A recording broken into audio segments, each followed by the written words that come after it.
ಯೇಸುವಿಗೆ ಸ್ತೋತ್ರ. ಇಂದು 21 ಫೆಬ್ರವರಿ 2026. ಎಲ್ಲರಿಗೂ ವಾರಾಂತ್ಯದ ಶುಭಾಶಯಗಳು. ಒಬ್ಬ ಚಮ್ಮಾರನು, ಅಂದರೆ ಚಪ್ಪಲಿ ಹೊಲಿಯುವವನು, ತನ್ನ ಚಿಕ್ಕ ಅಂಗಡಿಯಲ್ಲಿ ತನಗೆ ಲಭಿಸುತ್ತಿದ್ದ ಕಡಿಮೆ ವರಮಾನದಲ್ಲಿ ಒಂದು ಸಂತೃಪ್ತ ಜೀವನವನ್ನು ನಡೆಸುತ್ತಿದ್ದನು. ಈ ಚಮ್ಮಾರನು ಪ್ರಾಮಾಣಿಕನು, ಕರುಣೆಯುಳ್ಳವನು, ಇತರರಿಗೆ ತನ್ನ ಕೈಯಿಂದಾಗುವಷ್ಟರ ಮಟ್ಟಿಗೆ ಸಹಾಯ ಮಾಡಲು ಯಾವಾಗಲೂ ಸಿದ್ಧನಾಗಿದ್ದನು. ಹೀಗಿರುವಲ್ಲಿ ಆತನನ್ನು ಪರೀಕ್ಷಿಸುವುದಕ್ಕೆ ದೇವರು ತೀರ್ಮಾನಿಸಿದನು.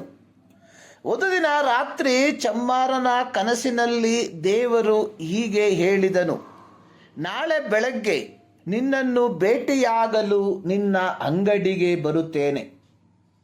ಮರುದಿನ ಚಮ್ಮಾರನು ಮುಂಜಾನೆಯೇ ಎದ್ದು ದೇವರನ್ನು ಎದುರುಗೊಳ್ಳುವುದಕ್ಕಾಗಿ ಸ್ವಲ್ಪ ಹಾಲನ್ನು, ಚಹಾ ಮಾಡುವುದಕ್ಕಾಗಿ ಚಹಾ ಪುಡಿಯನ್ನು ಮತ್ತು ಸ್ವಲ್ಪ ಸಿಹಿ ತಿನಿಸುಗಳನ್ನು ಖರೀದಿ ಮಾಡಿ ತನ್ನ ಅಂಗಡಿಯನ್ನು ಸ್ವಚ್ಛಗೊಳಿಸಿ ದೇವರ ಬರುವಿಕೆಗಾಗಿ ಕಾತರದಿಂದ ಕಾಯುತ್ತಿದ್ದ.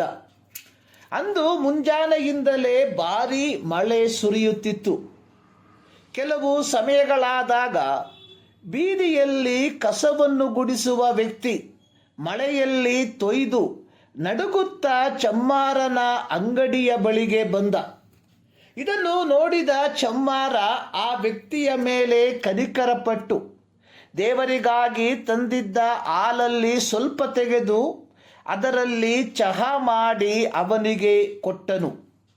ಮಧ್ಯಾಹ್ನವಾದಾಗ ಒಬ್ಬ ತಾಯಿ ಹಸಿವೆಯಿಂದ ಅಳುತ್ತಿರುವ ತನ್ನ ಮಗುವನ್ನು ಎತ್ತಿಕೊಂಡು ಚಮ್ಮಾರನ ಬಳಿಗೆ ಬಂದು, ನನ್ನ ಮಗು ಹಸಿವೆಯಿಂದ ಬಳಲುತ್ತಿದೆ, ಸ್ವಲ್ಪ ಹಾಲು ಇದ್ದರೆ ಕೊಡುವಿರಾ ಎಂದು ಕೇಳಿದಳು. ಯಾವ ಹಿಂಜರಿಕೆಯಿಲ್ಲದೆ ಆತ ತನ್ನ ಬಳಿಯಲ್ಲಿದ್ದ ಹಾಲನ್ನು ಪೂರ್ತಿಯಾಗಿ ಆಕೆಗೆ ಕೊಟ್ಟನು.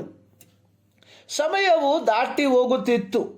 ಹೆಚ್ಚು ಕಡಿಮೆ ಸಾಯಂಕಾಲದ ಸಮಯದಲ್ಲಿ ನಡೆಯಲಾಗದ ಒಬ್ಬ ವೃದ್ಧನು ಬಹಳ ಕಷ್ಟಪಟ್ಟು ನಡೆಯುತ್ತಾ ಚಮ್ಮಾರನ ಅಂಗಡಿಯ ಮುಂಭಾಗಕ್ಕೆ ಬಂದು ಕೈ ಮುಗಿದು, ನಾನು ಇಡೀ ದಿನ ಏನೂ ತಿನ್ನಲಿಲ್ಲ, ನಿಮ್ಮಲ್ಲಿ ಆಹಾರವಿದ್ದರೆ ನನಗೆ ಸ್ವಲ್ಪ ಕೊಡಿ, ನಾನು ಎಂದೆಂದಿಗೂ ನಿಮಗೆ ಕೃತಜ್ಞನಾಗಿರುತ್ತೇನೆ ಎಂದು ಹೇಳಿದ. ಚಮ್ಮಾರನು ಮನನೊಂದು ದೇವರಿಗಾಗಿ ಖರೀದಿಸಿದ ಸಿಹಿ ತಿಂಡಿಗಳನ್ನು ಆ ವೃದ್ಧನಿಗೆ ಕೊಟ್ಟು ಬಿಟ್ಟ. ರಾತ್ರಿಯಾದಾಗ ದಿನವಿಡೀ ದೇವರ ಬರುವಿಕೆಗಾಗಿ ಕಾಯುತ್ತಿದ್ದ ಚಮ್ಮಾರ ದುಃಖಿತನಾಗಿ, ದೇವರೇ, ನಾನು ನಿನಗಾಗಿ ದಿನವೆಲ್ಲ ಕಾಯುತ್ತಿದ್ದೆ, ನೀನು ಬರಲೇ ಇಲ್ಲ, ನೀನು ನಿನ್ನ ಮಾತನ್ನು ಉಳಿಸಿಕೊಳ್ಳಲಿಲ್ಲ, ನನ್ನಂತಹ ಬಡವನನ್ನು ನೀನು ಈ ಪರಿ ಮೋಸ ಮಾಡಬಾರದಾಗಿತ್ತು ಎಂದು ತನ್ನ ಅಳಲನ್ನು ತೋಡಿಕೊಂಡ. ತಕ್ಷಣಕ್ಕೆ ಅವನ ಕಿವಿಯಲ್ಲಿ ಒಂದು ದೈವಿಕ ವಾಣಿ ಮೊಳಗುವುದಕ್ಕೆ ಆರಂಭಿಸಿತು.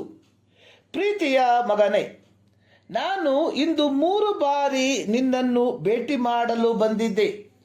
3 ಬಾರಿಯೂ ನೀನು ನನ್ನನ್ನು ನಿಸ್ವಾರ್ಥತೆಯಿಂದ, ಕನಿಕರದಿಂದ ಆಮಂತ್ರಿಸಿದೆ. ನಿನ್ನ ಕರುಣೆ ಮತ್ತು ಔದಾರ್ಯದ ಮನೋಭಾವ ಮಾನವ ಮಿತಿಗಳನ್ನು ಮೀರಿದ್ದಾಗಿದೆ ಎಂದು ಹೇಳಿದನು. ರೂತಳು ನವೋಮಿಯೊಂದಿಗೆ ಮೋವಾಬ್ ದೇಶದಿಂದ ಯೆಹೂದದ ಬೆತ್ಲೆಹೇಮಿಗೆ ಬಂದವಳಾಗಿದ್ದಳು. ರೂತಳು ವಿಧವೆಯಾಗಿದ್ದಳು. ಆಕೆಯು ಮೋವಾಬ್ಯಳು ಮತ್ತು ಆಕೆ ಬಡವಳಾಗಿದ್ದಳು. ಇಸ್ರಾಯೇಲ್ಯರಲ್ಲಿ ಇದ್ದಂತಹ ಒಂದು ನಿಯಮ ಅನ್ನುವಂಥದ್ದು, ಇಸ್ರಾಯೇಲ್ಯರು ಪೈರುಗಳನ್ನು ಕೊಯ್ಯುವಾಗ ಬಡವರು ಕೊಯ್ಯುವವರ ಹಿಂದಿನಿಂದ ಕೆಳಗೆ ಬೀಳುವ ತೆನೆಗಳನ್ನು ಅಕ್ಕಲಾಯಬಹುದಾಗಿತ್ತು. ಯಾಜಕಕಾಂಡ 23ನೇ ಅಧ್ಯಾಯದ 22ನೇ ವಾಕ್ಯದಲ್ಲಿ ಸರ್ವಶಕ್ತನಾದ ದೇವರು ಮೋಶೆಯ ಮೂಲಕ ಇಸ್ರಾಯೇಲರಿಗೆ ಕೊಟ್ಟಿರುವಂತಹ ಆಜ್ಞೆ, ನಿಮ್ಮ ದೇಶದ ಪೈರನ್ನು ಕೊಯ್ಯುವಾಗ ಹೊಲಗಳ ಮೂಲೆಯಲ್ಲಿರುವುದನ್ನೆಲ್ಲ ಕೊಯ್ಯಬಾರದು ಮತ್ತು ಅಕ್ಕಲಾಯಬಾರದು. ಇದನ್ನು ಬಡವರಿಗೋಸ್ಕರವೂ ಪರದೇಶದವರಿಗೋಸ್ಕರವೂ ಬಿಟ್ಟು ಬಿಡಬೇಕು. ನವೋಮಿಯೊಂದಿಗೆ ಬಂದ ರೂತಳೆಂಬ ಪರದೇಶಸ್ಥಳು ಹೆಚ್ಚು ಸಮಯ ಮನೆಯಲ್ಲಿ ನಿಲ್ಲದೆ ಅಕ್ಕಲಾಯುವುದಕ್ಕಾಗಿ ಬೋವಜನೆಂಬ ಧನವಂತನ ಹೊಲಕ್ಕೆ ಬಂದು ತೆನೆಯನ್ನು ಅಕ್ಕಲಾಯತೊಡಗಿದಳು. ರೂತಳನ್ನು ಗಮನಿಸಿದ ಬೋವಾಜನು ತನ್ನ ಸೇವಕನನ್ನು ಕರೆದು ಈಕೆ ಯಾರೆಂದು ವಿಚಾರಿಸಲು, ಸೇವಕನು ಯಜಮಾನನಿಗೆ ಈಕೆಯು ನವೋಮಿಯ ಸಂಗಡ ಬಂದ ಮೊವಾಬ್ಯಳು ಎಂದು ಉತ್ತರಿಸಿದನು. ಬೋವಾಜನಿಗೆ ರೂತಳ ಮೇಲೆ ಕರುಣೆ ಉಂಟಾಗಿ ಆಕೆಗೆ ಅಕ್ಕಲಾಯುವುದಕ್ಕೆ ಅನುಮತಿ ಕೊಟ್ಟದಲ್ಲದೆ ಆಕೆಯ ಸಂರಕ್ಷಣೆಗೆ ಬೇಕಾದ ಎಲ್ಲವನ್ನೂ ಮಾಡುವವನಾದನು. ಬೋವಾಜನಿಗೆ ಆಕೆಯ ಮೇಲೆ ಉಂಟಾದ ಸಹಾನುಭೂತಿ ಕೇವಲ ಮನಸ್ಸಿನಲ್ಲಿ ಮಾತ್ರ ನಿಕ್ಷೇಪವಾಗದೆ ಅದು ಕ್ರಿಯೆಗಳ ಮೂಲಕ ಹೊರಬರುವಂಥದ್ದಾಗಿತ್ತು.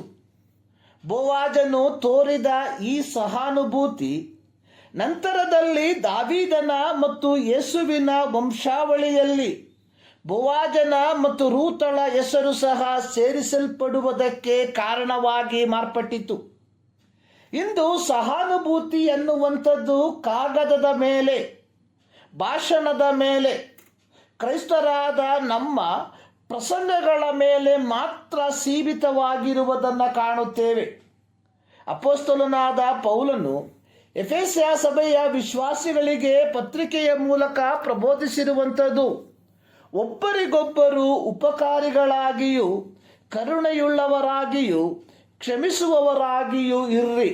ಎಫೆಸದವರಿಗೆ ಬರೆದ ಪತ್ರಿಕೆ 4ನೇ ಅಧ್ಯಾಯ 32ನೇ ವಾಕ್ಯ. ಪೌಲನು ಎಫೆಸ ದೇವಜನರಿಗೆ ಹೇಳುವಂಥದ್ದು ದ್ವೇಷ, ಕೋಪ, ಕ್ರೋಧ, ಕಲಹ, ದೂಷಣೆ ಮತ್ತು ಸಕಲ ವಿಧವಾದ ದುಷ್ಟತನ ಎಂಬಿ 6 ದುರ್ಗುಣಗಳನ್ನು ನಿಮ್ಮಿಂದ ತೆಗೆದು ಹಾಕಿದರೆ ಮಾತ್ರ ಉಪಕಾರಿಗಳಾಗಿಯೂ ಕರುಣೆಯುಳ್ಳವರಾಗಿಯೂ ಕ್ಷಮಿಸುವವರಾಗಿಯೂ ಇರುವುದಕ್ಕೆ ಸಾಧ್ಯ.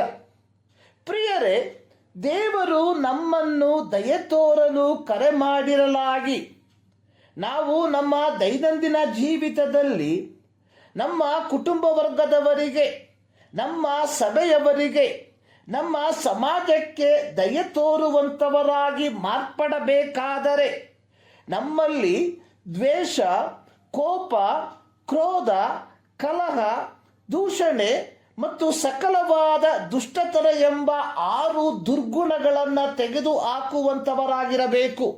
ಈ ಮುಂಜಾನೆಯಲ್ಲಿ ಸರ್ವಶಕ್ತನಾದ ದೇವರು ಈ ಅಧ್ಯಯನದ ಮೂಲಕ ನಿಮ್ಮನ್ನು ಆಶೀರ್ವದಿಸಲಿ.